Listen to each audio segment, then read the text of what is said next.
A'udzu billahi minasyaitonir rajim. Bismillahirrahmanirrahim. Assalamualaikum warahmatullahi taala wabarakatuh. Alhamdulillahilladzi arsala rasulahu bil huda wa dinil haq liyudhhirahu ala dini kullih wa kafa billahi syahida. Asyhadu an la ilaha illallah, asyhadu anna Muhammadan abduhu wa rasuluhu la nabiyya ba'dah. Allahumma shalli wa sallim wa barik ala Muhammadin wa ala alihi washabihi ajmain. Amma ba'd. Jamaah sekalian dimuliakan Allah Subhanahu wa taala, alhamdulillah tidak ada lisan yang pantas membasahi bibir kita kecuali selalu membicarakan begitu banyak nikmat Allah yang sudah kita dapatkan sebagai bagian daripada tahadus bin nikmah, bagian daripada rasa syukur yang harus kita verbalkan, asyukru bil lisan. Kemudian tidak ada rasa yang pantas memenuhi seluruh ruang hati kita kecuali berusaha merasakan begitu banyak pula nikmat yang kita dapatkan dari Allah Subhanahu wa taala sebagai sebuah bentuk asyukru bil qalbi. Tanpa kita bisa merasakan, maka tidak akan bisa mendapatkan ketenangan di hati kita. Itu nanti tercermin di dalam lisan-lisan kita. Saya mengajak untuk merenungi diri pribadi dan juga jamaah sekalian. 1 kali 24 jam, kali 7 hari, kali 30 hari, kali 12 bulan.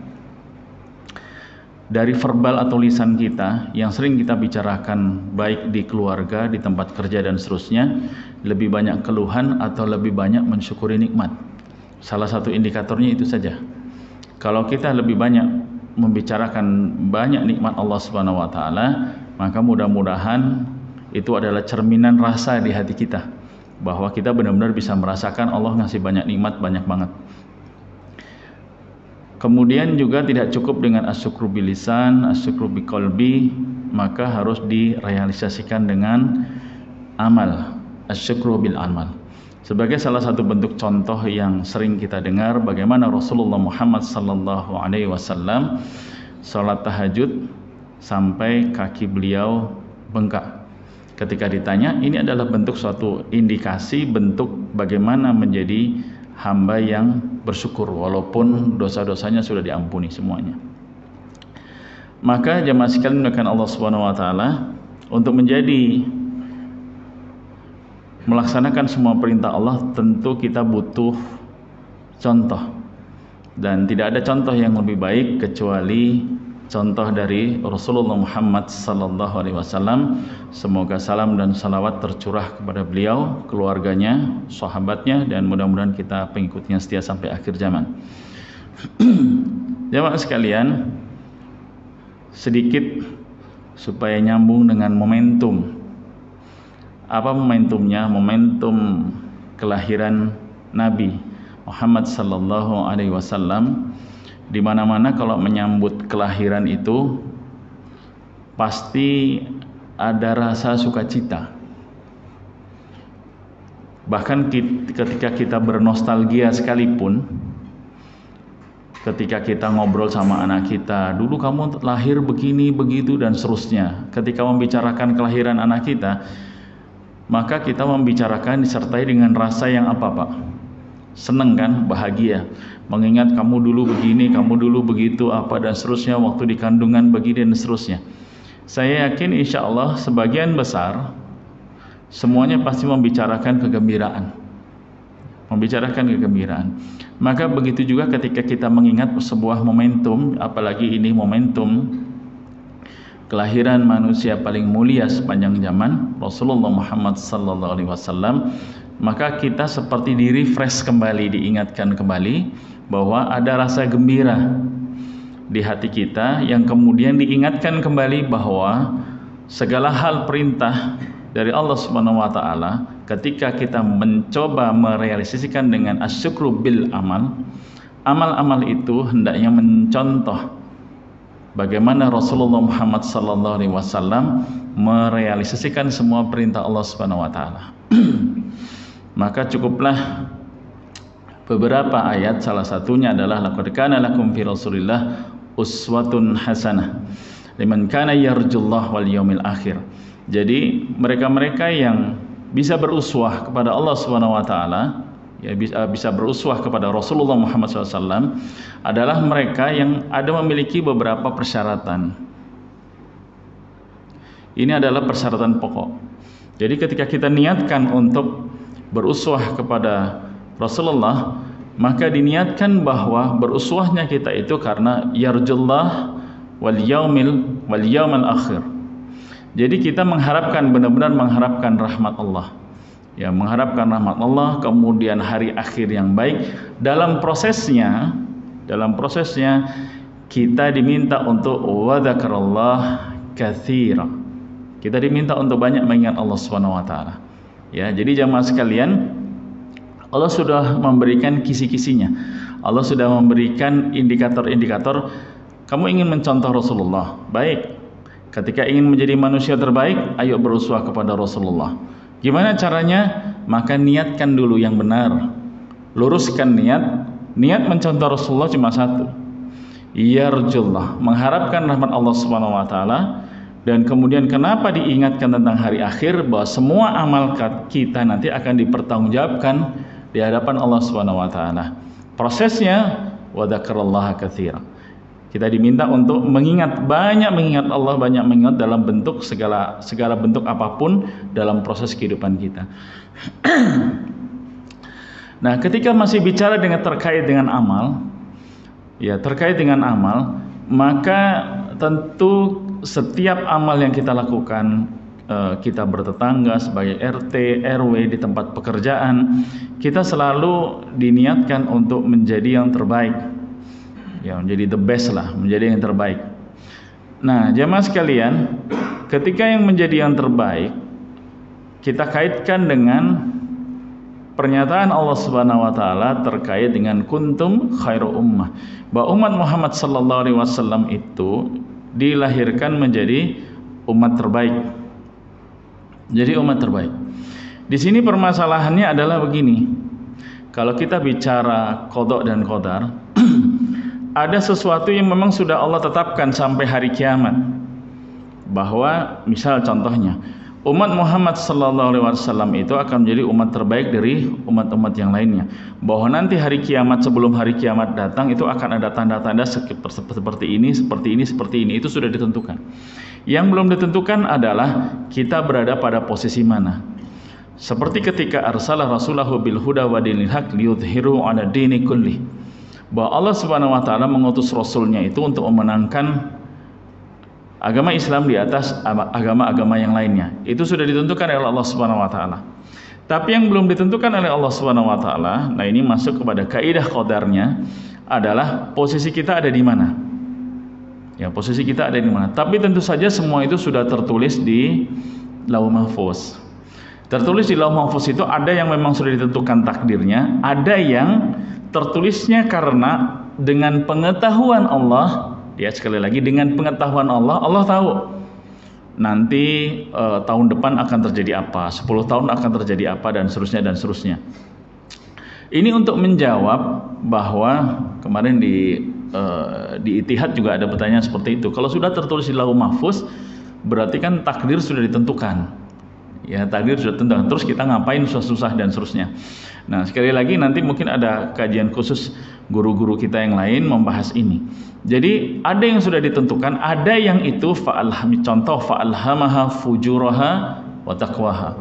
Ada pilihan-pilihan yang diberikan kepada kita. Namun jamaah sekalian, apa yang kita akan lakukan besok, bulan depan, tahun depan, 10 tahun lagi dengan ilmunya Allah yang maha unlimited, ya tidak terbatas. Allah tahu 10 tahun lagi kita akan memutuskan apa, akan terjadi apa, dan seterusnya.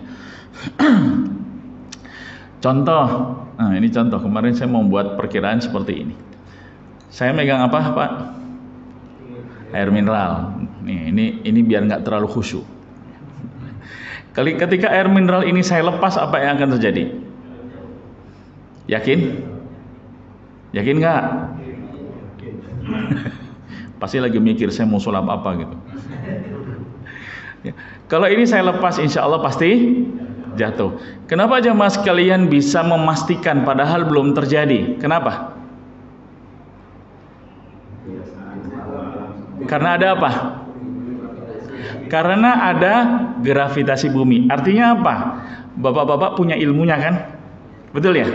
Karena kita punya ilmunya Pak, maka kita bisa mengatakan kalau air mineral ini saya lepas, maka insya Allah pasti jatuh. Kalau ini dilepas di bulan, apa yang terjadi?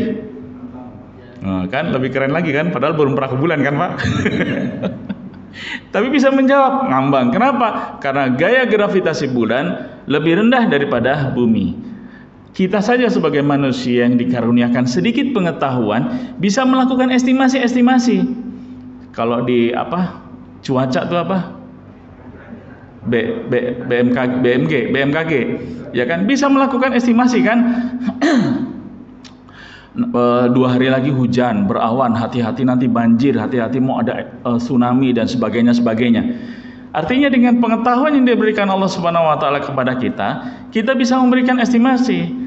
Nah, manusia saja bisa membuat estimasi nanti akan terjadi begini, nanti akan terjadi begitu. Apalagi Allah yang maha memiliki pengetahuan tersebut. Nah, sehingga ketika disebutkan kuntum khairul ummah, umat terbaiknya itu sudah ada dan sudah ditentukan. Yang belum ditentukan, yang belum jelas adalah, kalau tadi kan saya mungkin sebelumnya saya sering bilang, nasib Islam itu sudah jelas. Yang belum jelas nasib siapa? Yang belum jelas itu nasib kita. Ada kita nggak ada kita, maka takdir sudah menyebutkan bahwa insya Allah Allah yang akan memenangkan agama ini di atas permukaan bumi. Nah itu dia. Maka kuntum khairul ummah di situ adalah umat Muhammad sallallahu alaihi wasallam, itu sudah ditentukan. Yang belum ditentukan adalah siapa yang ada di dalam kriteria umat terbaik tersebut. Nah, jamaah sekalian dimuliakan Allah Subhanahu wa taala, maka kriteria besar, sekali lagi kita ngambil kriteria besar saja. Kalau tadi beruswah kepada Rasulullah Muhammad SAW, syaratnya adalah ini, diniatkan.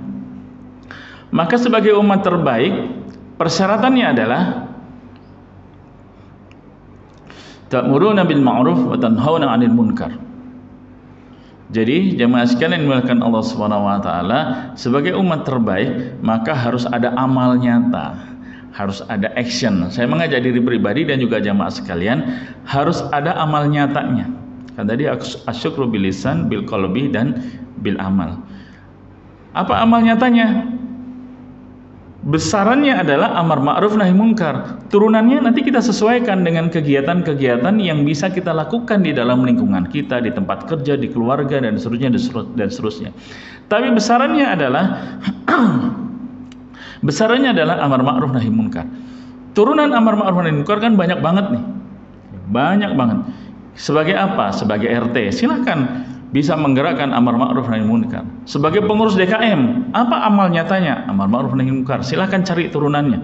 Sebagai ketua RW, sebagai lurah di tempat kerja, sebagai supervisor, sebagai manajer, sebagai GM, sebagai direktur, apapun kita lakukan sebagai bentuk turunan daripada amar ma'ruf nahi munkar. Mudah-mudahan jemaah sekalian, ya, mudah-mudahan dengan sebab itu kita bisa masuk ke dalam kriteria khairul ummah. Nah, tahapan-tahapan itu tentunya dimulai dari syakhsiyatul islamiyah, pembentukan pribadi. Ketika sudah masuk ke dalam pembentukan pribadi, maka naik levelnya kepada usratul Islam. Bagaimana membentuk keluarga yang islami? Pribadi yang melakukan amar ma'ruf nahi munkar, kemudian keluarga yang amar ma'ruf nahi munkar. Udah keluarga, pasti akan terbentuk lingkungan yang islami. Ingat jemaah sekalian, ketika bicara Islam itu sifatnya rahmatan lil alamin. Nggak pernah ada cerita rahmatan hanya yang lil muslimin saja. Nah, karena sifatnya rahmatan lil alamin, maka bagaimana kita bisa mencontoh sekali lagi Rasulullah Muhammad sallallahu alaihi wasallam. Habis masyarakat, naik lagi kepada negara, naik lagi kepada menjadi ustadziyatul alam, menjadi soko guru dunia. Kenapa? Karena umat Muhammad sallallahu alaihi wasallam diperintahkan untuk menjadi penguasa di bumi ini. Nah, jamaah sekalian maka Allah Subhanahu wa taala, ini bagian daripada tingkatan amaliyah dakwah kita. Nah, oleh sebab itu kita mulai dari dasar yang pertama. Karena Syiasyatul Islamiyah saya mengambil judul Indonesianya adalah merancang kecerdasan pikiran dan mental. Apa landasan yang kita pakai? Sederhana inilah. Ini saya pernah sampaikan tapi dalam tema yang lain. Bagaimana Rasulullah SAW berusaha membuat sebuah definisi terkait dengan sebuah kecerdasan, terkait dengan sebuah kebijaksanaan yang bisa membawa kepada keberhasilan. Di sini dikatakan al-kayyisu man dana nafsahu wa amila lima ba'dal maut. Jadi orang yang cerdas, ya, personal yang cerdas, pribadi yang cerdas, yang bijaksana, itu adalah man dana nafsahu. Ini pertama. Ya, ini pertama. Kemudian yang kedua adalah wa amila lima ba'dal maut. Ini dibacanya enteng tapi dilakukannya berat ini. Kenapa? Yang pertama, dana itu menaklukkan atau menundukkan. Dalam pengertian yang luas, orang yang cerdas itu mendana nafsah, bisa mengendalikan jiwanya ketika menghadapi berbagai macam tantangan hidup. Kalau di perusahaan-perusahaan itu sering saya mendapatkan pertanyaan begini, Ustadz, bawahan saya begini-begini gitu, repot, enaknya gimana ya, di PHK, di SP atau diapain? Ada lagi, Ustadz, saya punya atasan begini gitu, nggak mau dengerin, kadang-kadang nggak memperhatikan karir path daripada karyawan dan seterusnya. Bagaimana kita melakukan mandana nafsahu dalam praktek keseharian kita? Tidak hanya berbicara soal ubudiyah, kemudian bicara dalam lingkup taklim seperti ini. Maka saya sering mengibaratkan mandana nafsahu, kan biasanya telunjuk begini nih Pak. Paling gampang, misal ya, paling gampang kalau kita sebagai atasan, manajer, GM atau direktur sebuah perusahaan atau supervisor di sebuah perusahaan, paling gampang tuh begini. Pokoknya kamu harus begini ya, kamu harus begini, kamu harus begini, kamu harus begini. Nah gitu. Kalau ke bawahan bisa begitu, ke atasan bisa gitu nggak? Bisa nggak? Susah. Bapak harus begini. Oh ya, besok nggak usah kerja lagi kita. Ya kan? Di bawahan kalau nggak terima, tunjuk-tunjukkan, udah selesai, akhirnya ribut, berantem dan sebagainya. Nah, paling gampang, ya praktek paling gampang turunan daripada mandana nafsahu adalah, Pak, telunjuknya dibalik. Ya, telunjuknya bukan begini, tapi begini. Apa yang saya lakukan menghadapi orang seperti ini? Apa yang saya lakukan menghadapi bawahan seperti ini? Apa yang saya lakukan menghadapi atasan seperti ini?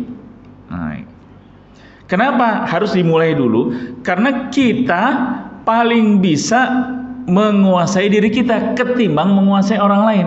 Kalau Bapak ingin menguasai orang lain, kuasai dulu diri kita. Makanya kalau jamaah Bapak sekalian di perusahaan pernah mengikuti training pelatihan NLP, pernah dengar ya? Pernah dengar kan? Ya paling nggak barusan dengar kan? Gitu. Neuro Linguistic Programming. Salah satunya itu ada bagaimana teknik passing dan leading. Ya Pak ya, pernah dengar ya? Sebelum kita melakukan leading, memimpin orang lain, menyuruh orang lain begini dan begitu, ada passingnya. Passingnya itu apa maksudnya? Kita harus menyesuaikan dulu diri kita dulu. Bisa nggak kita menguasai diri kita, kemudian melakukan penyesuaian terhadap orang tersebut? Yang paling gampang begini. Kriteria budaya setiap orang itu kan beda-beda. Di Jawa Barat orang Sunda seperti ini, orang Sumatera seperti ini. Ya kan, cenderung orang Sumatera kalau bicara gimana intonasinya? Tinggi-tinggi kan? Tinggi-tinggi. Cara duduknya juga beda. Begitu di Jawa, masuk ke Jawa Tengah, dikira ini orang Sumatera marah-marah kan? Bisa dibayangkan kalau kita tidak telunjuknya begini dulu. Kalau di NLP tadi pacing dulu. Bisa dibayangkan akan berantem kondisinya. Maka orang-orang al-kaisu itu adalah dana, menaklukkan dulu dirinya. Ya, menaklukkan dulu dirinya. Setelah kita terbiasa menguasai diri kita, jamaah sekalian, nah baru nanti masuk kriteria kedua. Sampai di sini bisa difahami ya. Ini turunannya banyak. Ya, tapi saya ingin menunjukkan kepada jamaah sekalian, teori-teori canggih dari barat itu sebenarnya turunan-turunan daripada apa yang sudah dikerjakan oleh Rasulullah Muhammad SAW. Hanya saja, mohon maaf, begitu mengikuti pelatihan ini, pelatihan itu, dan seterusnya, seolah-olah teori-teori barat itu canggih. Ketika kita membahas Quran, membahas sunnah, hadis, udah sebatas itu aja. Mengendalikan turunan, mengendalikan gimana gitu. Oh ternyata di sini ada, di pengetahuan ini ada, teori ini apa, dan seterusnya. Ya, bisa difahami Pak ya, ini turunannya banyak banget. Jadi intinya adalah dalam setiap problematika kehidupan kita, di keluarga misalnya, ya di keluarga, kita sebagai seorang suami menghadapi istri seperti ini. Ada istri begini, bagaimana nih mandana nafsu? Contoh menghadapi istri cerewet, bawel. Ada contohnya kan Umar kan, nah, Umar kurang preman apa gitu, ya kan? Umar kurang preman apa? Tapi kalau bapak baca dalam sirah, nah, begitu istrinya merepet, kalau bahasa orang Sumatera merepet, diam juga, gitu. Apa kemudian terjadi KDRT? Nah, ada nggak terjadi KDRT? Umar yang galak itu kemudian terjadi KDRT sama istrinya. Mohon maaf Pak ya, saya kadang-kadang naudzubillah tsumma naudzubillah malu gitu ya.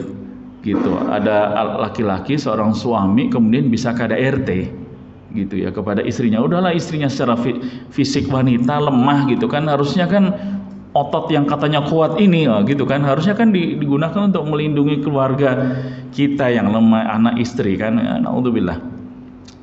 Jadi jamaah sekalian, bagaimana sekarang kita berusaha mendana nafsahu. Ini turunannya banyak banget. Ya, apapun. Jadi paling praktis adalah apa yang harus saya lakukan kalau di keluarga tadi menghadapi istri seperti ini, apa yang harus saya lakukan menghadapi anak-anak seperti ini, apa yang harus saya lakukan menghadapi orang tua seperti ini. Buat pengurus RT, RW, oh itu Masya Allah tanggung jawabnya luar biasa tuh kan. Apa yang harus saya lakukan menghadapi warga seperti ini, apa yang saya lakukan menghadapi tetangga seperti ini. Jadi kitanya dulu, inilah bagian daripada dana, menaklukkan. Jadi kita sebagai pengendali diri kita. Kriteria pertama. Ya, ini masih global nih. Kriteria kedua, setelah mengendalikan, kalau tadi di NLP ada pacing, baru kemudian leadingnya. Leading itu harus dengan action, harus dengan amal. Amal itu perbedaannya seringkali diniat. Orang yang cerdas al-kais itu adalah ketika melakukan amalnya wa amila lima ba'dal maut.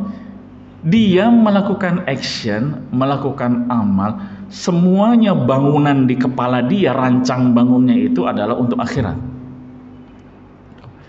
Ketika dia melakukan itu, semua rancang bangunnya untuk akhirat. Di tempat pekerjaan, menghadapi atasan seperti ini gimana ya? Udah bener nih. Kita mengendalikan diri kita, kita menyesuaikan, kita melakukan pacing untuk bisa menghadapi atasan seperti ini. Begitu mau action, tolong ingat, ketika ini sukses, berhasil, maka ini harus targetnya adalah akhirat, untuk bekal akhirat saya. Nah, ini supaya wa amila lima ba'dal maut. Karena secara zahir, secara fisik, contoh, seseorang itu sama-sama berangkat pagi, bekerja, pulang sore, ketemu sama keluarga, tidur, besok lagi begitu, itu terus yang berulang-ulang. Perbedaannya di mana? Perbedaannya di niat. Ada orang yang satu hanya untuk orientasinya dunia saja. Secara zahir tampilan fisik sama Pak, sama-sama bangun pagi, sama-sama mandi, sama-sama berangkat kerja, sama-sama pulang kerja. Bedanya itu nanti di niat. Maka kita ingin masuk kriteria al-kaisu tadi, setelah mendana nafsahu, maka berikutnya adalah ketika pertama pasti kita harus action, nggak bisa kemudian diam aja. Action kita harus terkait dengan lima ba'dal maut, apa-apapun untuk kehidupan setelah kematian kita. Saya kerja, ini bisa membuat realisasi rancang bangun akhirat kita enggak ya? Kan kemarin kalau nggak salah kita bahas merancang ke surga ya, betul ya Pak Irfan ya, gitu kan, seperti itu. Makalahnya sudah saya share insya Allah. Nah sekarang wa amila lima ba'dal maut, ini kriteria yang kedua. Jadi kalau jamaah sekalian ingin menjadi orang cerdas, dua kriteria. Nah wa lima ba'dal maut itu nanti banyak lagi turunannya dalam semua peran kita. Yang paling gampang deh di di rumah. Di rumah kan kayak kita bangun tahajud, sholat berjamaah di masjid begini. Kepinginnya kan kita gak kepingin sendirian ya bangun tahajud. Bangunin anak kita, terus susah dibangunin. Ketika susah dibangunin, apa respon kita? Kesel, marah, atau kita tinggalin? Saya pernah ceritakan, jadi beberapa bulan yang lalu, malam-malam ada satu keluarga datang ke rumah di sini ke Safir karena anaknya ingin bunuh diri.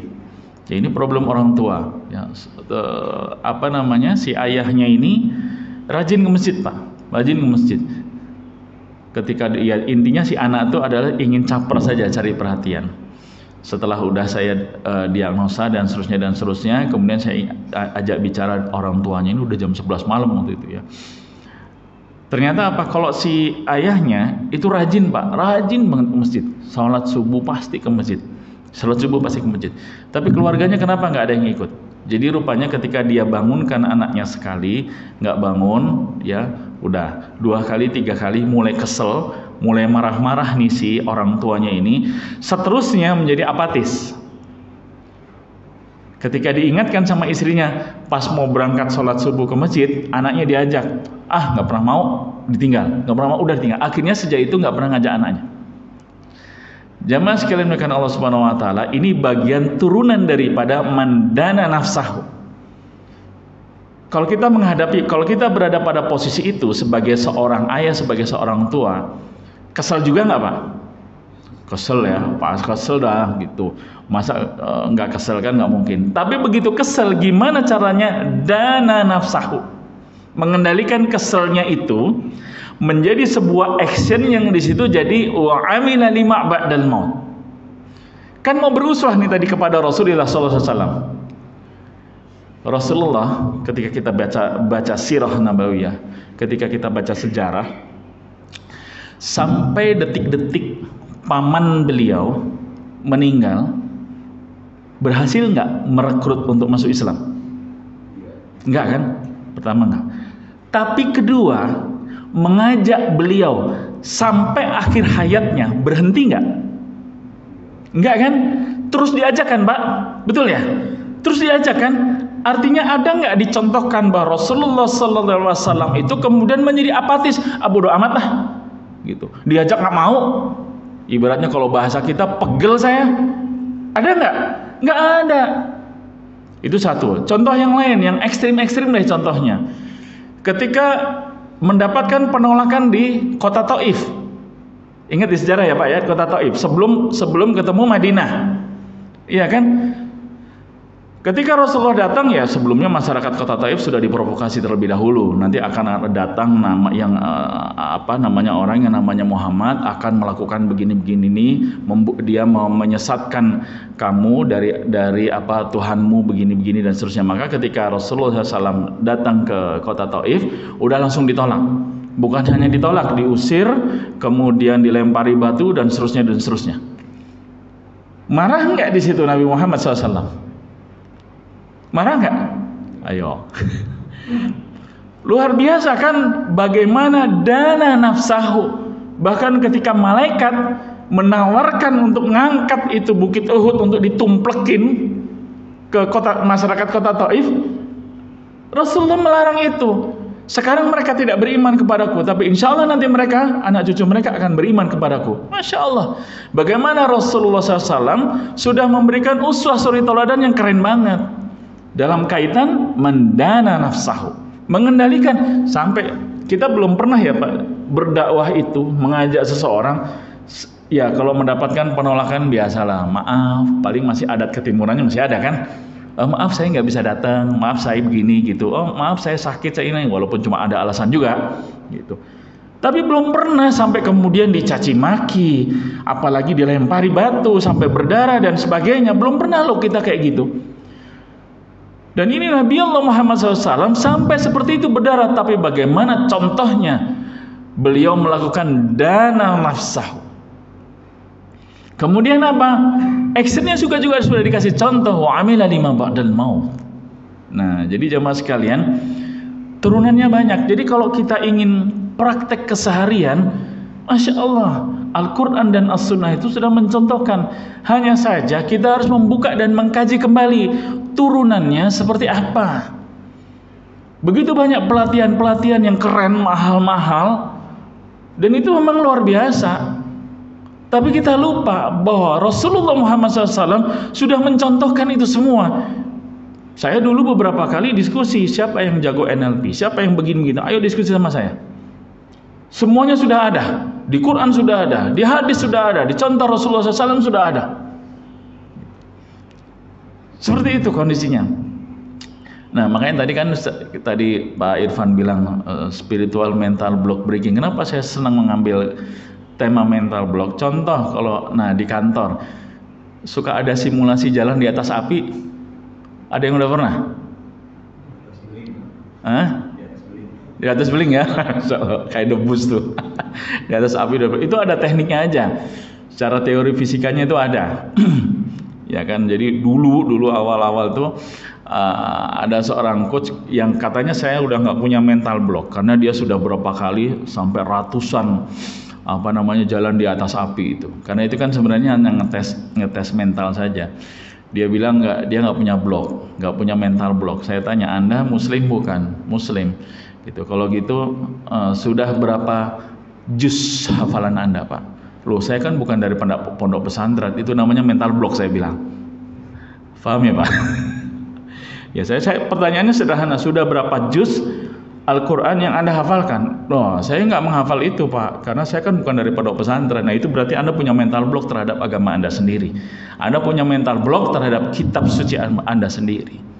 Paham ya Pak ya? Jadi ketika bicara apapun teorinya, kembalikan kepada uswah kita, suri teladan kita siapa? Nabi Muhammad sallallahu alaihi wasallam. Saya ingin mengutarakan gini supaya kita jamaah sekalian, bapak-bapak yang mendapatkan training ini dan itu, ambil saja ilmunya, tapi yakinkanlah bahwa semuanya sudah dicontohkan oleh Nabi Muhammad sallallahu alaihi wasallam. Nah, sebaliknya wal ajizu, orang yang lemah itu adalah atsba'a nafsah, hawaha wa tamanna 'ala Allah. Jadi orang-orang yang lemah adalah orang yang mengikuti hawa nafsunya serta berangan-angan terhadap Allah Subhanahu wa taala. Berangan-angan pengin masuk surga tanpa hisab. Tapi enggak ada dana nafsahu dan wa amila lima ba'dal mautnya. Itu namanya berangan-angan. Ingin keluarganya sakinah, mawadah, warahmah. Enggak ada dana nafsahu dan wa amila lima ba'dal maut. Itu namanya berangan-angan. Tulul amal, panjang angan-angan, angan-angan kosong, penghayal saja. Ya, hati-hati jangan sampai terjebak ke dalam kondisi-kondisi demikian. Ini nanti banyak turunannya ya Pak ya. Kita ini lagi. Baik, ini penekanan saja dalam prosesnya, ini dalam bentuk redaksi yang berbeda. Ya, redaksi yang berbeda. Ketika ditanya kepada Rasulullah Muhammad sallallahu alaihi wasallam, ayyul mu'minina akhiyasu, mukmin yang paling cerdas akalnya, yang paling bijaksana, itu yang kayak gimana sih? Rasulullah Muhammad sallallahu alaihi wasallam mengatakan aktsaruhum dzikran lil mauti. Ini bicara proses. Ya, dia banyak memikirkan, banyak mengingat segala sesuatu ini turunan dari wa amila lima ba'dal maut, turunan terkait dengan kematian. Dan kemudian juga wa aksarahum lima ba'da isti'dadan, membekali dirinya untuk kehidupan sesudah mati. Jadi banyak mengingat mati. Ya, banyak mengingat. Jadi mukmin yang paling cerdas prosesnya seperti ini. Nah, indikator mudah melakukan itu, ya, indikator mudah melakukan itu, Nabi ditanya terkait dengan ayat famay yuridillah ayyahdiyahu yashrah sadrahu lil Islam. Ditanya nih terkait dengan ketika Allah Subhanahu wa taala memberikan petunjuk kepada seseorang, maka di situ yashrah sadrahu lil Islam. Jadi kalau saya masukkan dulu ke sini, ini indikator supaya kita bisa melakukan renungan, introspeksi diri keseharian. Kan kalau nggak salah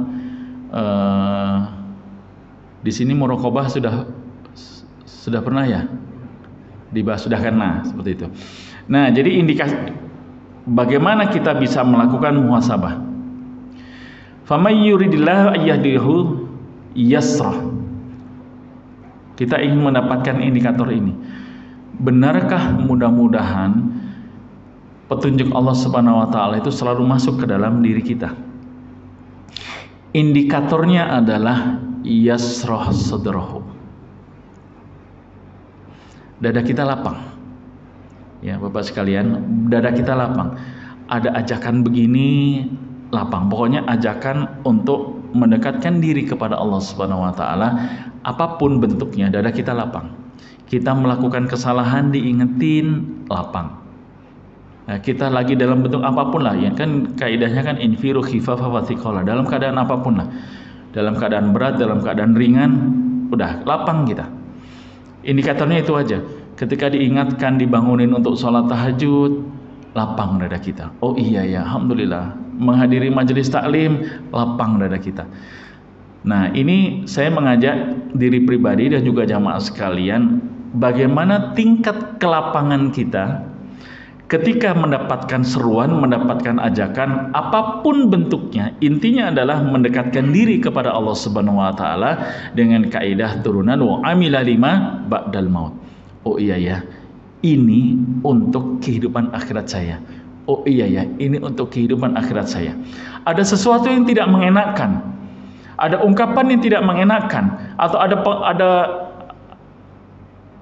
ungkapan-ungkapan, ada respon terhadap sesuatu yang tidak mengenakan, baru masuk lagi kepada dana nafsahu. Ketika dada kita ini bisa lapang, yasroh sadarahul Islam, maka mudah-mudahan jemaah sekalian, kita masuk ke dalam kriteria ayyahdiyahu. Jadi hudan petunjuk itu masuk terus ke dalam dada kita. Karena nanti yang bikin nggak masuk, ya, yang bikin nggak masuk itu adalah dosa-dosa kita.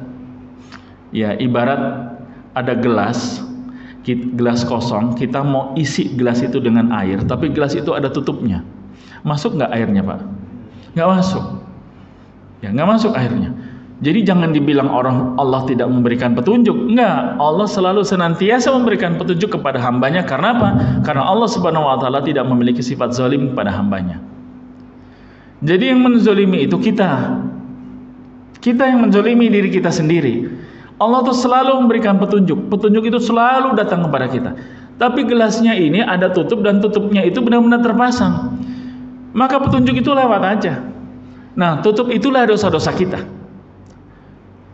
Tutup itulah dosa-dosa kita. Maka geserlah tutup itu. Syukur-syukur tutupnya dibuka, maka semua petunjuk itu akan masuk, sehingga ketika kita hijrah, Masya Allah, hijrahnya itu akan benar-benar yarjullah, mengharapkan rahmat Allah Subhanahu wa taala. Nah, nanti kapan-kapan bahas hijrah lah ya.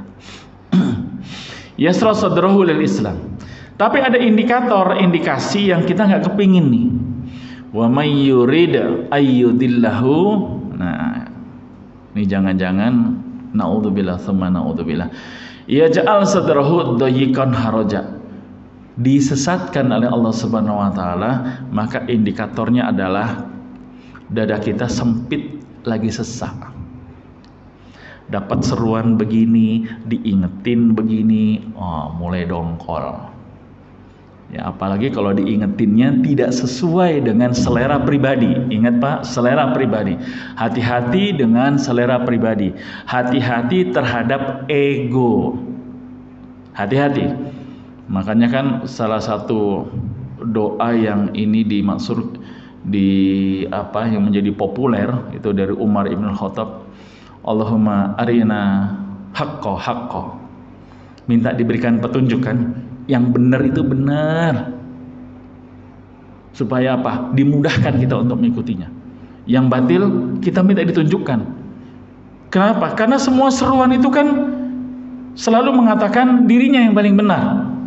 Makanya kita butuh yang namanya furqan. Syarat furqan adalah ketakwaan. Yaj'al lakum furqana. Kita butuh furqan. Kita bermohon kepada Allah Subhanahu wa taala, Bapak dan sekalian. Kita benar-benar butuh. Jangan sampai keputusan yang kita ambil, apapun yang kita ikuti itu benar menurut kita, tapi naudzubillah tsumma naudzubillah salah di hadapan Allah Subhanahu wa taala. Maka bagaimana kita melakukan mandana nafsahu, mengendalikan, dapat sindiran nih dari ayat ini, dari hadis ini, dan seterusnya, tapi nggak pas dengan selera saya, kan nggak enak ya. Sesuatu yang dapat seruan tapi nggak pas dengan selera itu paling nggak enak, pasti ada dongkolnya tuh. Ya, hati-hati terhadap ego, ana khairu minhu, aku lebih baik dari dia. Karena ini adalah dosa pertama iblis, kemudian diusir karena merasa dirinya paling benar. Hatta sudah disuruh sama Allah Subhanahu wa taala untuk menghormati Nabi Adam, maka dia tetap tidak merasa bahwa saya lebih baik daripada Nabi Adam. Karena saya lebih baik itu bahkan perintah Allah Subhanahu wa taala pun menjadi tertutup. Nah, ini yang harus hati-hati. Nah, jamaah sekalian, maka indikator ini menjadi sesuatu yang kita pakai. Jadi kalau udah mulai terasa berat, mau baca Quran berat, mau tadabburi Quran berat, dan seterusnya, nah sudah mulai itu. Ya, itu juga bagian daripada dana nafsahu. Baik, jadi ini ya indikatornya, ini satu. Mudah-mudahan kita yasroh. Soal kemudian ada turun naik itu wajarlah ya. Kemudian ini yang kedua, ini indikator jangan sampai kita futur, jangan sampai kita terjatuh.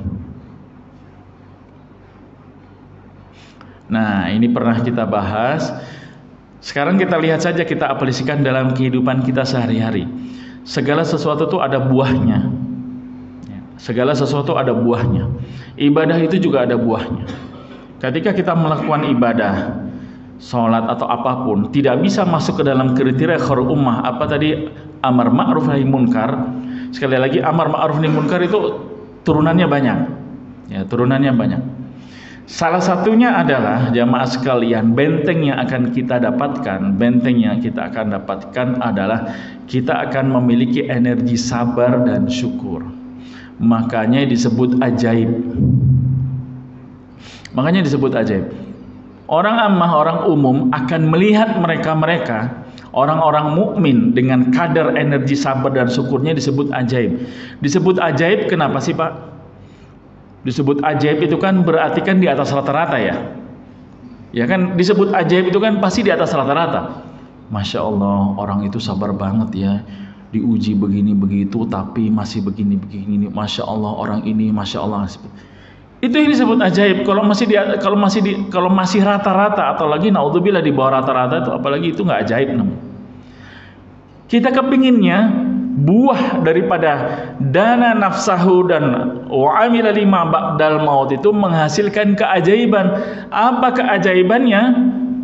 Kita ingin setiap urusan kita itu baik. Kita ingin urusan kita baik. Kenapa? Itulah mukmin yang sebenarnya. Kenapa? Karena in asabathu sarra'u syakar. Ketika dia mendapatkan kebahagiaan, sesuatu yang dianggap kesenangan dan seterusnya, bersyukurnya itu cepat benar. Ingat bahwa sekalian, indikator syukur salah satunya diukur dari setiap verbal yang keluar dari lisan kita. Verbal yang keluar dari lisan kita itu paling gampang. Kita ingat-ingat aja. Yang paling banyak kita omongin dengan tetangga, dengan keluarga, dengan suami, istri, orang tua dan seterusnya, semua terkait dengan syukur enggak? Contoh nih, contoh paling gampang ya, contoh. Saya ngambil contoh diri sendirilah. Beberapa tahun yang lalu orang tua saya kepingin umroh. Orang tua tuh kalau minta umroh nggak pernah nak minta duit dong bayarin ibu umroh gitu, nggak pernah ada. Selalu bahasanya bahasa khiasan. Nah, ibu pingin umroh. Tahu kan biaya umroh sekian. Saya waktu itu punya tabungan hanya cukup untuk membiayai satu umroh, satu orang untuk umroh. Itu pun akan dipakai untuk biaya anak-anak sekolah.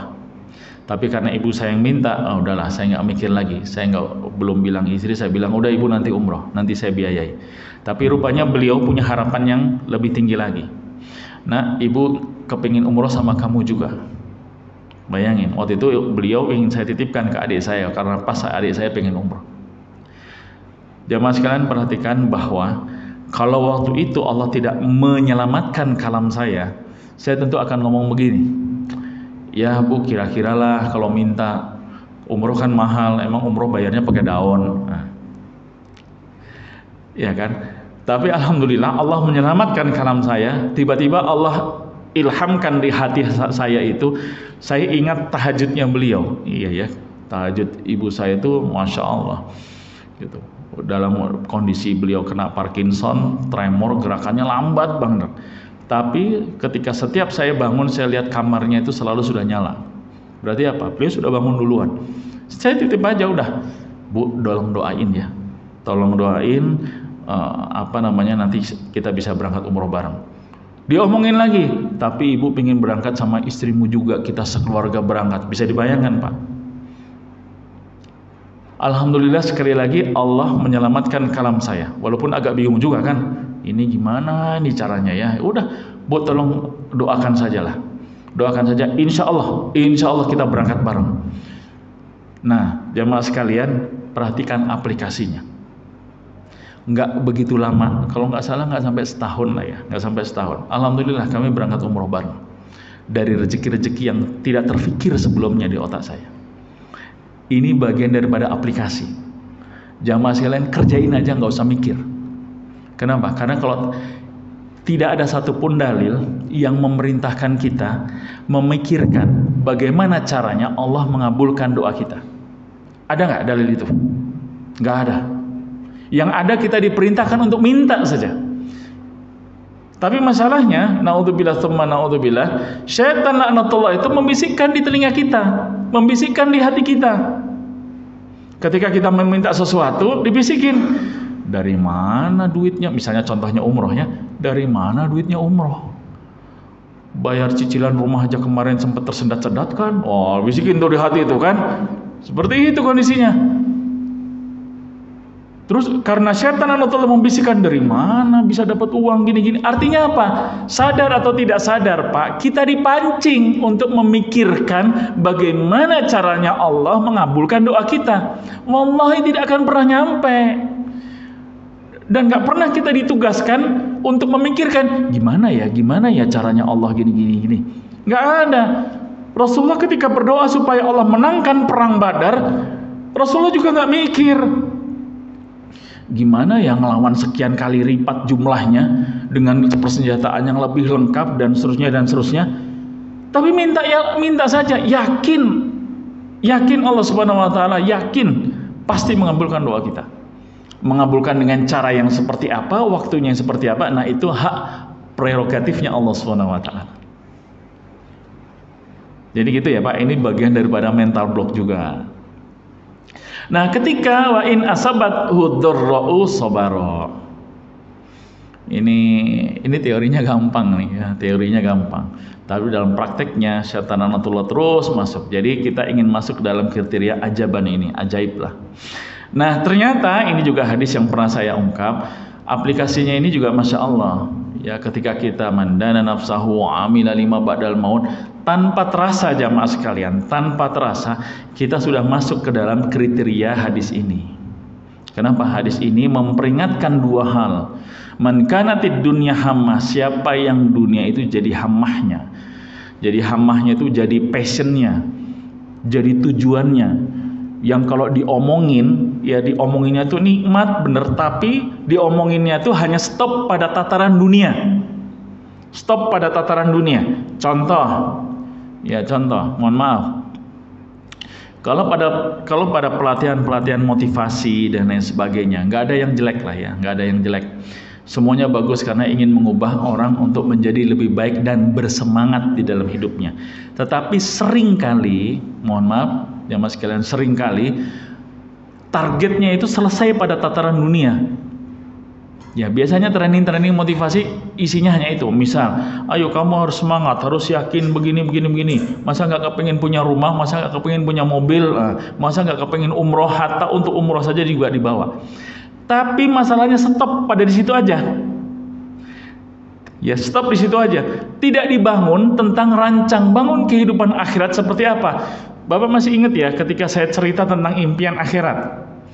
Ya ketika Rasulullah SAW bertanya kepada orang Arab Bedui terkait dengan apa yang kamu butuhkan. Orang Arab Bedui itu menjawab apa?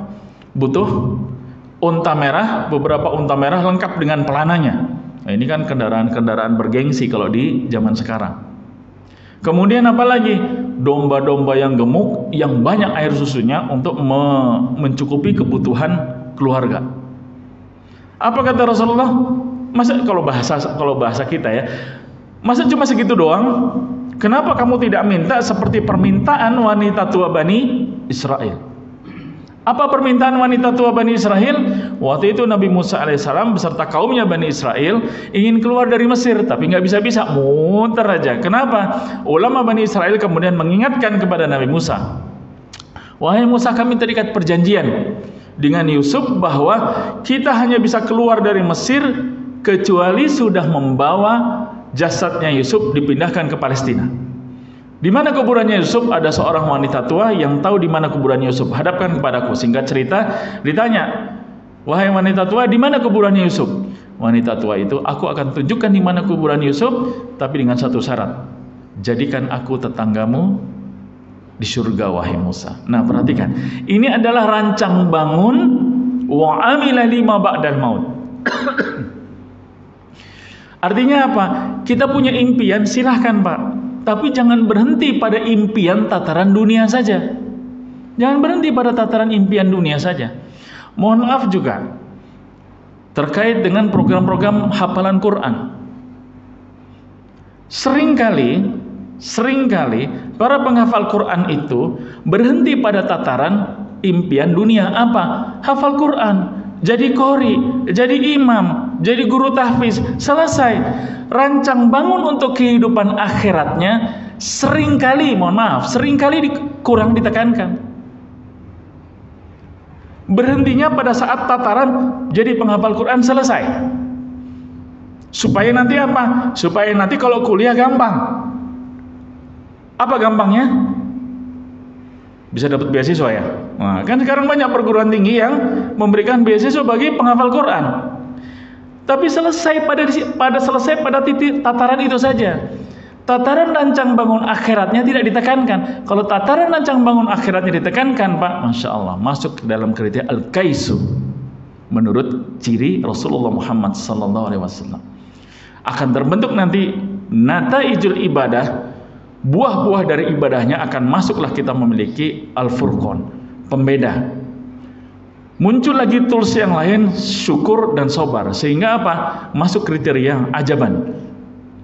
Urusan-urusan kita tuh ajaib lah pokoknya. Nah, sehingga jemaah sekalian, ketika turunannya kita terbiasa melakukan seperti itu, ajaibnya adalah kita terhindar dari kanatid dunya hammah. Kenapa? Mereka yang cita-citanya, obsesinya, passionnya hanya dunia saja, ini yang kita ngeri nih, kita nggak kepingin begini nih. Farakallahu alaihi amrohu. Dicerai-beraikan Pak urusan kita sama Allah. Beneran dicerai-beraikan. Dicerai-beraikan itu maksudnya dibiarin kita sibuk dengan urusan-urusan dunia. Indikatornya apa? Gampang deh. Sekarang gini, sesibuk-sibuknya kita masih bisa menikmati nggak tilawah Quran kita? Kita masih bisa menikmati nggak murojaah hafalan kita? Kita masih bisa menikmati nggak tahajud kita? Kita masih bisa menikmati nggak zikir pagi petang kita? Kita masih bisa menikmati nggak ibadah-ibadah sunnah yang lainnya? Kalau kita masih bisa menikmati itu, insya Allah kita masih berada dalam kadar yang benar. Tapi kalau tidak bisa menikmati dalam arti misal, naudzubillah ya, seseorang jadi tidak bisa bangun tahajud karena alasan letih, banyak pekerjaan karena lembur di kantor, hati-hati. Kita tidak lagi bisa baca Quran, baru baca Quran 1 halaman, kemudian ngantuk, kemudian tidur, seolah-olah dalil syar'i bahwa jasad ini butuh hak untuk tidur, tapi kemudian itu jadi terus-menerus, hati-hati. Kita jadi susah mentadaburi Quran, kita jadi susah menghadiri majelis-majelis taklim, kajian-kajian Quran, dengan alasan apa? Letih, lelah karena urusan pekerjaan dunia katanya, maka itu harus hati-hati. Tapi kalau di antara kesibukan-kesibukan berkendara, kita masih bisa mendengarkan Quran di mobil, masih bisa pakai headset kalau di kendaraan, di bis, di kereta dan lain sebagainya. Sampai di rumah kita masih bisa bergembira, menanyakan, ingat verbal kita masih bisa menanyakan bagaimana bacaan Quran anak-anak, bagaimana bacaan Quran istri kita, bahkan bacaan Quran orang tua kita. Sampai detik ini, Masya Allah, jamaah sekalian, saya masih menerima setoran hafalan ibu saya. Ya walaupun nggak hafal-hafal, tapi nggak apa-apa. Udah ayo Bu setoran, setoran. Pagi-pagi tuh subuh udah dia nyetor tuh. Ya namanya udah 83 ya, apalagi ada tremor, Parkinson. Tapi bukan apa-apa. Ya ini bagian daripada birrul walidain lah. Ya. Yang penting menghidupkan suasana. Ya menghidupkan suasana. Hafalin saja walaupun nggak hafal-hafal, nah, gitulah kira-kira. Kemudian ini saya persingkat wajah ala fakrau banyak. Jadi jangan sampai kita tuh merasa kurang terus. Walam ya'tihi minad dunya ila ma kutiba lahu. Ya dia dapat dunianya tapi ya udah sekedar itu aja. Kita kepinginnya yang ini nih, Pak. Wa man kanatil akhiratun niyah. Siapa yang akhirat jadi niatnya. Nah, kan cocok nih dengan wa amila lima ba'dal maut tadi. Ya wa amila lima ba'dal maut. Nah, kita kepingin jama'allahu amrohu. Urusan kita Allah yang nyelesain, Pak. Urusan kita Allah yang nyelesain. Bapak ada masalah dengan atasan di kantor, biar Allah yang selesaiin. Kita minta sama Allah. Bawahan kita menghadapi bawahan yang ribet, pekerjaan kantor nggak selesai-selesai, Allah yang selesaikan. Allah yang selesaikan bukan berarti diam ya, bukan berarti diam gitu. Ya. Dan seterusnya. Dan yang keren lagi, wa atathud dunya wa hiya raghimah. Ini kalau lagi memberikan pelatihan bisnis di tim-tim sales, saya bilang Anda mau ngejar uang atau dikejar uang gitu, enaknya yang mana Pak?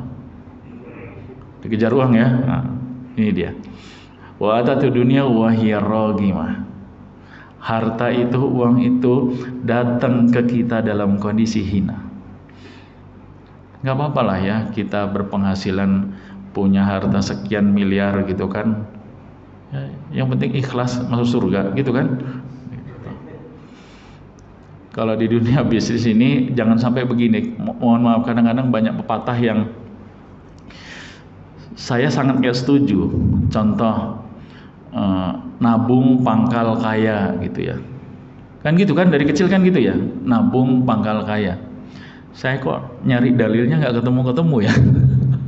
Beneran Pak, saya nggak ketemu. Nabung pangkal kaya itu nggak ada ceritanya.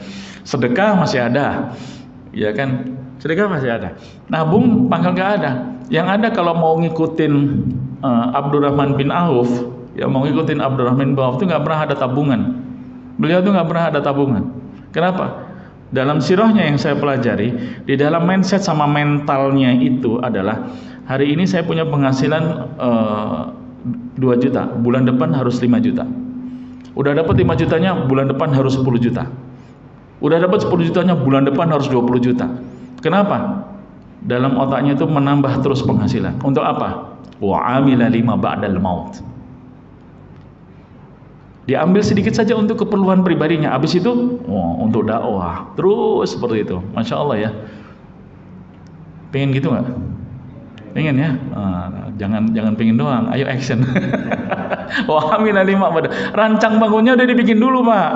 Rancang bangunnya udah dibikin dulu. Karena yang ngasih itu Allah kok. Gitu. Kita cuma asbab saja, kita cuma faktor penyebab saja. Oh ya, ini masuk kriteria, oke lah aku kasih, kira-kira kayak gitu. Masya Allah ya. Ini udah ini ya? Udah ya? Padahal masih banyak ini. Di kita satu ini lagi ya, satu slide lagi.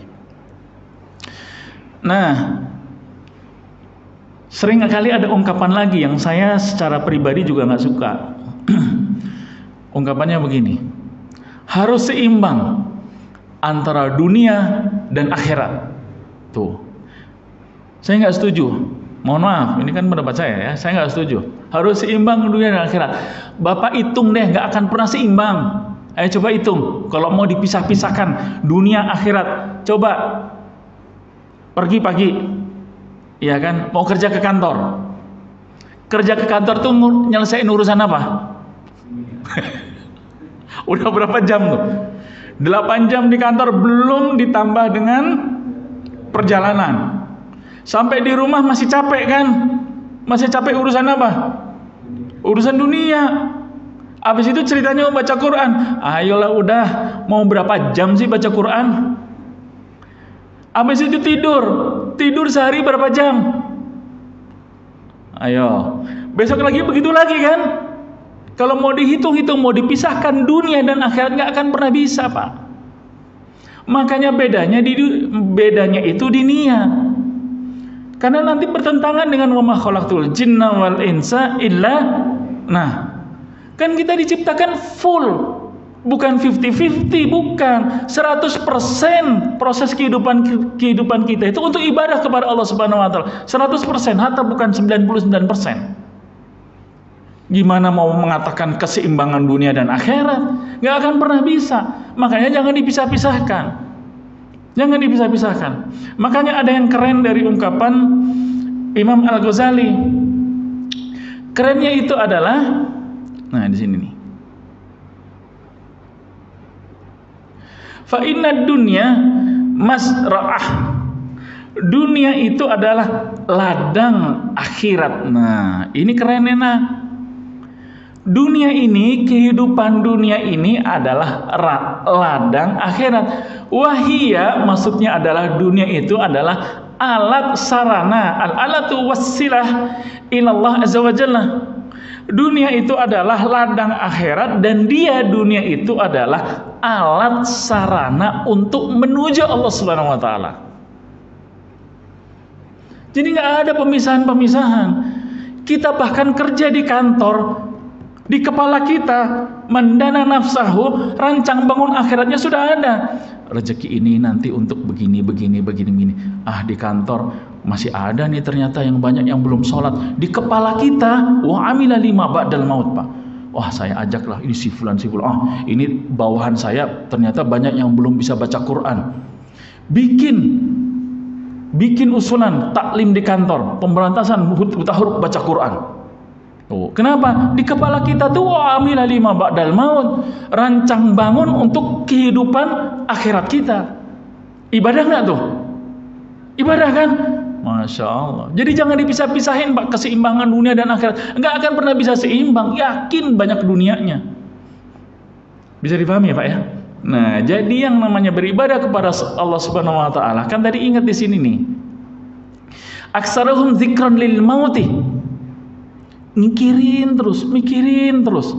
Makanya kalau ngisi kajian di kantor-kantor, saya suka bilang, saya punya kebutuhan. Nah, kayak gini kan ke bapak-bapak sekalian. Pak, saya punya kebutuhan.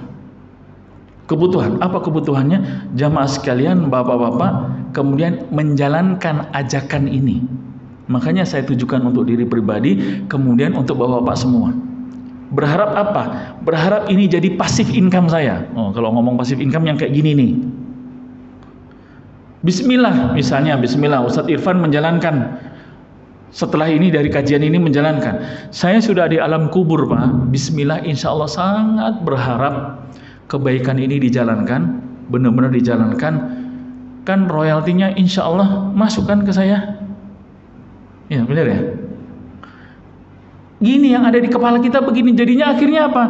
Insya Allah kita semangat. Saya yang mendapatkan amanah, semangat ngajaknya, ya semangat ngajaknya. Kalau pada nggak mau ikut, gimana? Udah ingat cerita Nabi aja, mandana nafsahu, kendaliin. Kesel nggak? Kesel juga, tapi udahlah sabar. Insya Allah nilainya nggak akan hilang. Nabi aja di kota Taif aja bukan hanya ditolak kok, bahkan diusir dan lempari batu. Kita, saya Nabi bukan, orang soleh belum tentu, kok kemudian jadi seolah-olah katanya mau beruswah. Nabi bisa mencontohkan mandana nafsahunya, keren bener. Maka kalau ingin beruswah, ayo beruswah terus. Bisa dipahami Pak ya? Nah jadi bicaranya adalah fa'inad dunya mazra'atan akhirah, ladang. Dia adalah alat sarana untuk menuju Allah Subhanahu wa taala. Nah, jamaah sekalian dimuliakan Allah Subhanahu wa taala, satu lagi. Nah, sabar ya, satu lagi biar agak satu paketnya utuh. Sebenarnya masih banyak slide-nya. Wabtaghi fima atakallahu darul akhirah. Carilah pada apa yang telah dianugerahkan Allah kepadamu dari negeri akhirat, tapi wala tansa nasibaka minad dunya. Maksudnya tuh begini, Pak. Kan kita punya endingnya tuh yang akan kita capai. Itu adalah hasil. Kita di dunia ini adalah proses. Kan kata Imam Al-Ghazali tadi kan, wahya dunia itu al-alatul wasilah. Dia adalah wasilah. Nah, kita diminta untuk menikmati juga prosesnya. Proses sama dengan hasil.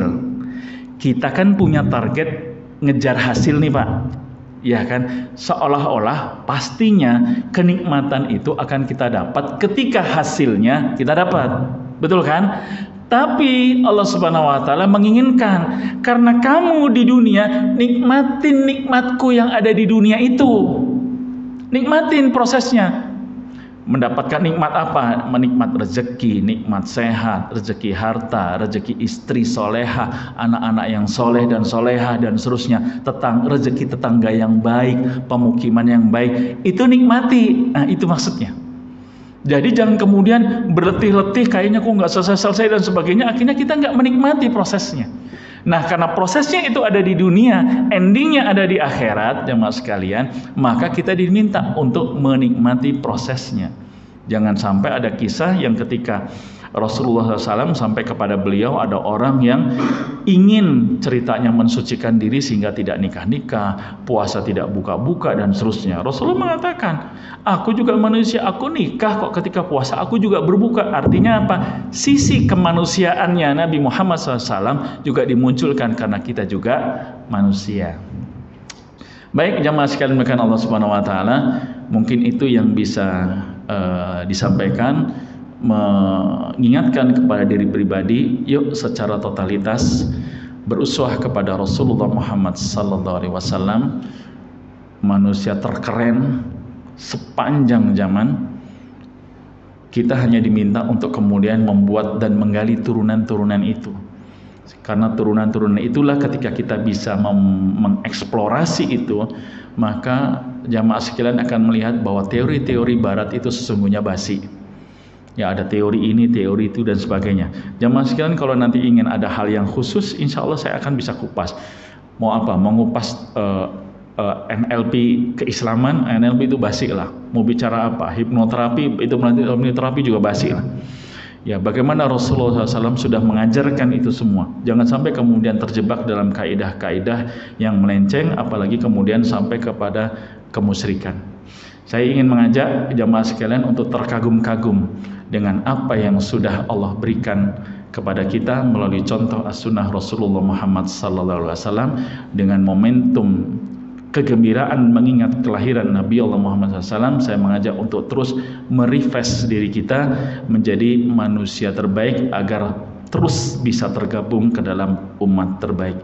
Yang benar datangnya dari Allah Subhanahu wa taala, sedangkan yang salah dan khilaf semata-mata karena kebodohan diri pribadi. Mohon dibukakan pintu maaf yang sebesar-besarnya. Wa'alafu minkum billahi taufiq wal hidayah. Assalamualaikum warahmatullahi wabarakatuh.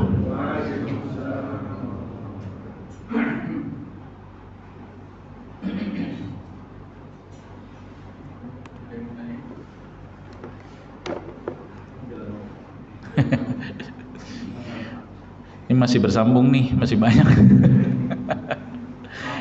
Berikutnya insya Allah ya. Kenapa?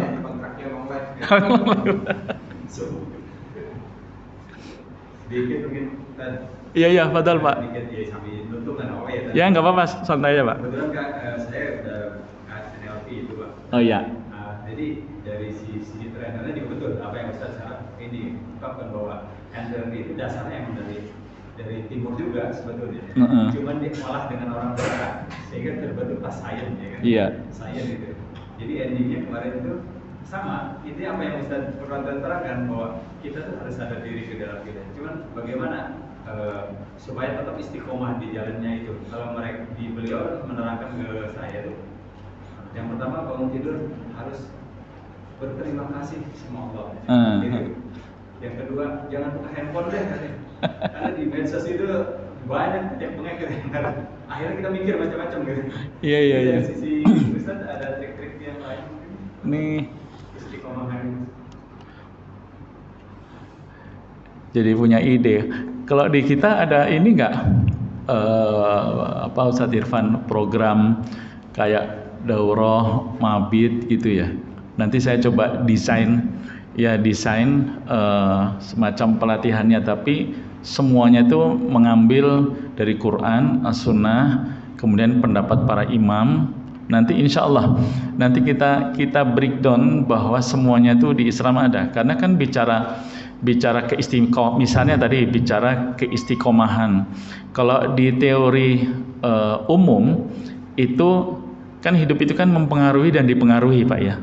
Apa yang kita lihat, apa yang kita dengar, dan apa yang kita rasakan sesering mungkin itu akan mempengaruhi diri kita.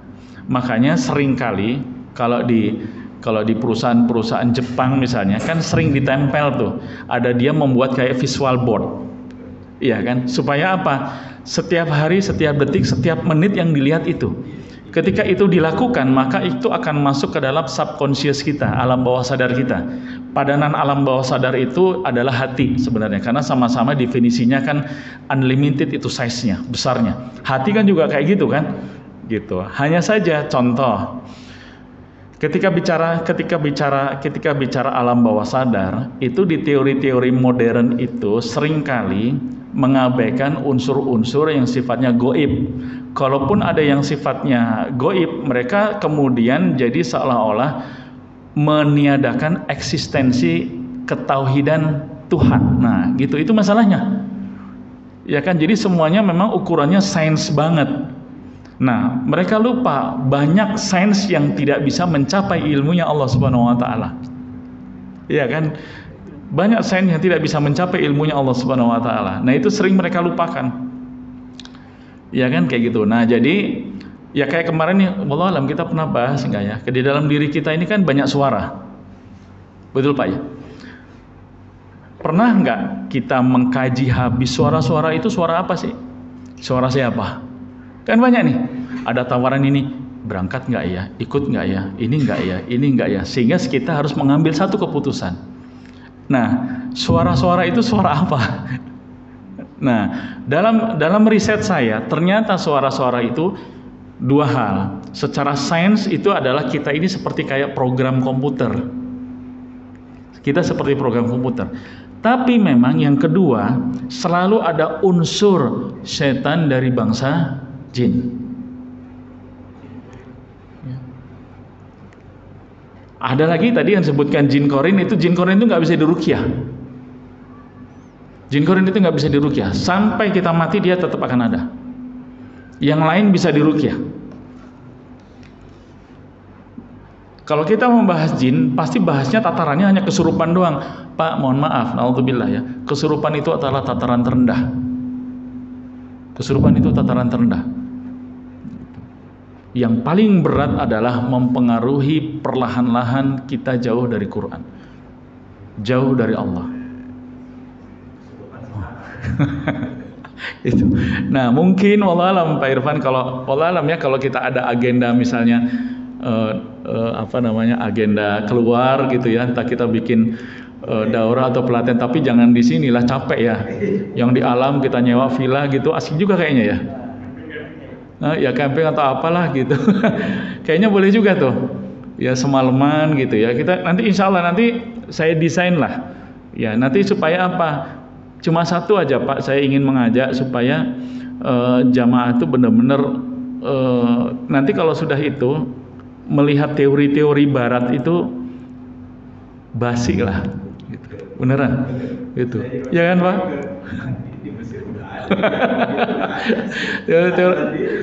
Teori-teori barat itu basi karena kan kita ingin ya umat Muhammad SAW ini menjadi tampil gitu ya, ingin menjadi tampil, benar-benar tampil ke permukaan gitu, menjadi pemimpin, menjadi khalifah, benar-benar gitu.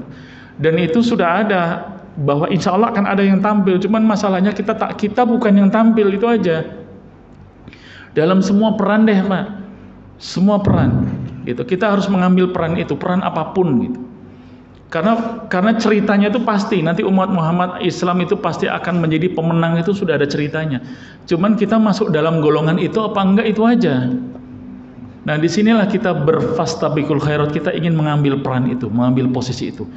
Jangan sampai posisi itu diambil oleh orang lain. Nah. Pokoknya keren lah, enak bahas begitu. bahas begitu, karena ketika dalam kajian-kajian kalau di kantor tuh kadang-kadang yang hadir juga saya kadang-kadang ada dokter juga, ada psikolog juga. Cuman ya saya membatasi diri saja, tidak mau masuk area-area yang itu bukan bidang akademik saya, walaupun insya Allah saya bisa. Insya Allah saya bisa, karena saya seneng riset Pak.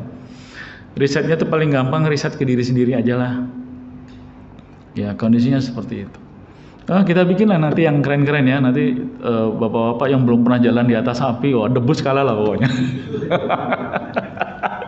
Nanti kalau ngelihat musrik enggak gitu. Nanti paling beberapa panitia saya ajarin cara bikinnya, karena itu fisika banget. Karena kalau bikinnya nggak kayak gitu ya kaki pada melepuh juga. Itu kan cuma trik-trik aja supaya nguji mental bahwa apa yang ada di pikiran kita itu nggak seperti itu, belum tentu seperti itu loh kejadiannya. Seperti itu. Jadi perpaduan antara sains fisika untuk membuat apinya itu, bara apinya, dengan ketika ngelihat bara api kan kita ngelihatnya kayaknya ini pasti panas nih, akan melepuh segala macam, padahal ini sudah kalau di tayangan TV itu kan suka ada not di bawahnya tuh, hati-hati ini dilakukan oleh profesional gitu. Nah nanti udah gitu, ini kayak The Besto Bapak tahu ya kan, ownernya The Besto saya ajak bikin begituan gitu, yang yang si ibunya itu, ini nggak apa-apa Pak Ustadz, udah ibu jalan aja gitu, jalan dia, oh iya ya enak ya, bolak-balik di filmin, dia senang disebar kemana-mana filmnya tuh. Itu artinya itu untuk membangun lah, tapi kaidah-kaidahnya ya artinya gini, kan seperti diketahui saya juga pemegang sertifikasi internasional untuk memprogram mindset dan mental.